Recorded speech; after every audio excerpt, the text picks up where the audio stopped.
नमस्कार जय जगन्नाथ मु आशीष आपन स्वागत करुच्ची मो ग्रीन रूप जर्नी चैनल को आसतु आज देखा आम छात उपर केते सारा सब परिवा हार्वेस्टिंग होती नुआ परिवा किछटा हार्वेस्टिंग होती पुराणा किछटा हार्वेस्टिंग होती चलतु आज आम वीडियो एथर आरंभ करवा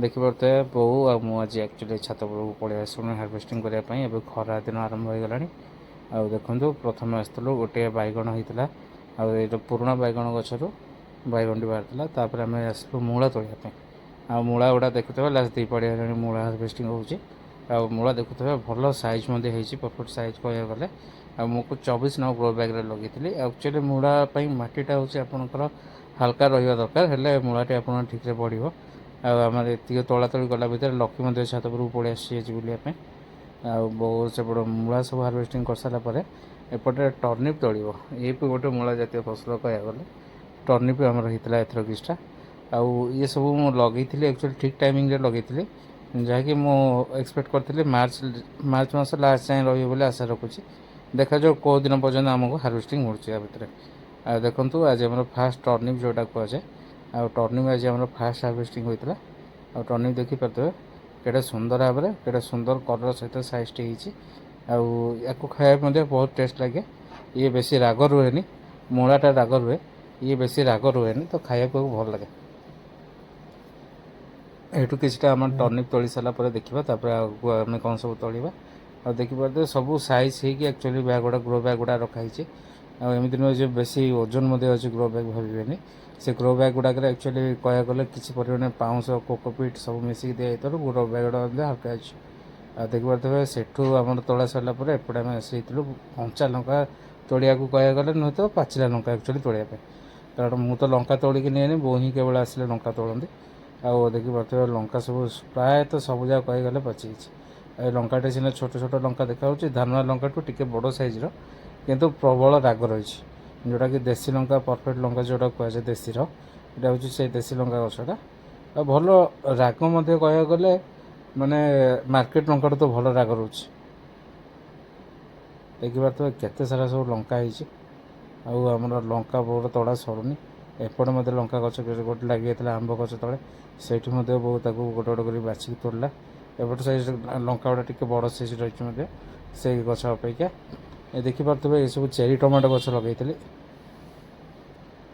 ये गोटे आंब गच लगे नुआ सब पत्र आसगला बसंत ऋतु आरंभ हो गला यहाँ हूँ गोटे नागपुर कमला गच लगे सहीटा किसी टमाटो गच गोटे थी ये टमाटो गच देखुए लास्ट 4टा पाड़ी हार्वेस्टिंग है 5 नंबर थर देखा गले देखो टमाटो गुड़ा पूरा परफेक्ट भाव में पाची जोटा कि आम तोलिकी नहीं रखिले भी गोटे सप्ताह पर्यटन टमाटो किसी खराब हेनी पूर्व थर तो पाखापाखि 5.5 किलो टमाटो हार्वेस्टिंग होता एथर मत देखा जाऊ केते टमाटो हार्वेस्टिंग हो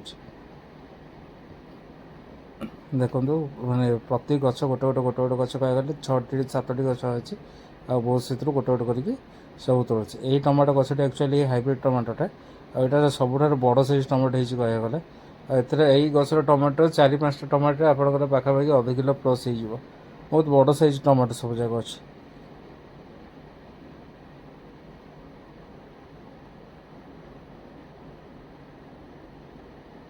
देखिपे टमाटो गुड़ा देखूँ केटा सुंदर भाव में लाल होगी जोटा कि कह गले इच्छा होनी तोड़ापी एत सुंदर भाव में एक्चुअली आम केवल मार्केट गले टमाटो गदा ही रखिले ही आम सब जगह देखिपे किंतु ये जेहेतु निज छात अर्गानिक वे किसी केमिकल फर्टिलाइजर तादर यूज होनी ओनली कह गले अर्गानिक फर्टिलाइजर यूज हो तो से खुशी लगुचे खाइबार टेस्ट रोचे आक्चुअली एगुड़ा बेसी किसी बड़ जगार लगे मात्र 12 ग्रो बैग लगी 12 ग्रो बैगटा भी बेसी बड़ जगह नुह आपण मैंने भी जब एमती लगे आराम से किसी नहीं गोटे तादर बाउंस मात्र तादर ढेरा देवा पड़ो जब बाउंस देके न बांधे टमाटो गच डाल गुड़ा सब मस्का डाल तो डाल गुड़ा सब भांगी जाए देखुवे पूरा एतल पर्यटन टमाटो तोड़ा सरीनी 6-7टी टमाटो गच अच्छी आ सब टमाटो गचरे टमाटो निहाती भाव में पाची तो सेपटू टमाटो तोड़ा सारापर एपटे भी 2टा टमाटो गच अच्छी ये एक्चुअली 18 ग्रो बैग टमाटो गच लगी यहाँ हूँ मोर फास्ट टमाटो गच थी से और सेठू टमाटो तोड़ा सारापर ये देखिपे आंब गच पाखे गोटे टमाटो गच उपाड़ी लगे आउ टमाटो गचरे पाखापाखि 7-8 किलो टमाटो गोटे टमाटो गच ଆଉ ଏଇ ଆର ମଧ୍ୟ ମୁଁ ସର୍ଟ ଭିଡ଼ିଓ କରିକି ପକାଇଥିଲି। ଆଉ ଆପଣ ଦେଖନ୍ତୁ ବୋଉକୁ କହିଲେ ତା ଦେହରୁ ତୋଳିଦେବା କାରଣ ପାଚିଗଲାଣି। ଆଉ ଗଛଟିରେ ଏତେ ଟମାଟୋ ହେଇଛି ତାକୁ ମୁଁ ବାଉଁଶ 4ଟା ମାତ୍ର କହିବାକୁ ଗଲେ ତା ଦେହରେ ଦେଇକି ବି ତାକୁ ବାନ୍ଧିଛି, ସେ ତଥାପି ରହିପାରୁନି, ରହି ଯାଉଛି। ଆଉ ବୋଉର ହାତ କିଛିଟା ପାଇଲାନି ଗୋଟେ ଗୋଟେ ଜାଗାକୁ, ତ ମୋତେ ମଧ୍ୟ ତା ସହିତ ମିଶିକି ତୋଳିବାକୁ ପଡ଼ିଲା। ଆଉ ଦେଖିପାରୁଥିବେ ଡାଲା ଫୁଲ୍ ହେଇଗଲାଣି। ଆଉ ଏତେ ସୁନ୍ଦର ଦେଖନ୍ତୁ କେତେ ସୁନ୍ଦର ଦେଖାଯାଉଛି ଟମାଟୋ ଗୁଡ଼ା କହିଲେ। ଟମାଟୋ ତୋଳା ସରିଲା ପରେ ଏବେ ଆମର ତୋଳା ଆରମ୍ଭ ହେଲା ଶାଗ।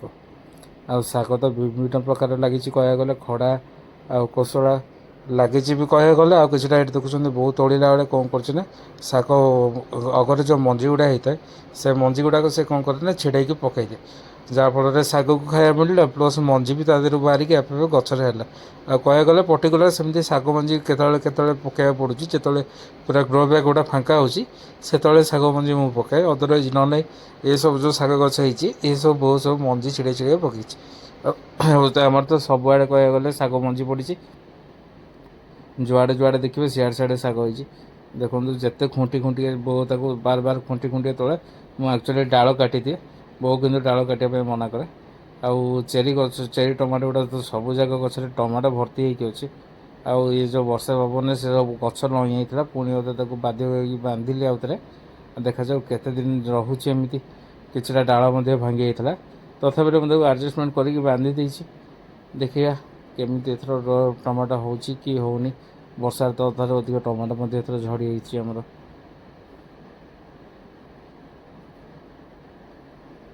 ଦେଖିପାରୁଥିବା ଆମର ଶାଗ ତୋଳା ସରୁନି, କାରଣ ଶାଗ ଆମର ଏତେ ମାତ୍ରାରେ ହେଇଛି ଯେ ଗୋଟେ ଗୋଟେ କରି ଶାଗ ଆମକୁ ଖୋଜିବାକୁ ପଡ଼ୁଛି କେଉଁଠି ହେଇଛି କେଉଁଠି ନାହିଁ।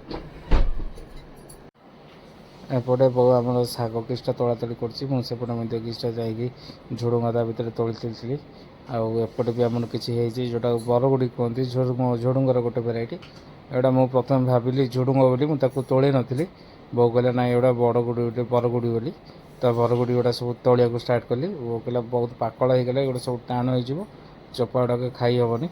ତ ସେପଟୁ ତୋଳି ସାରିଲା ପରେ ଏପଟେ କିଛିଟା ଝୁଡ଼ୁଙ୍ଗ ହେଇଥିଲା, ପିଜୁଳି ଗଛଟି।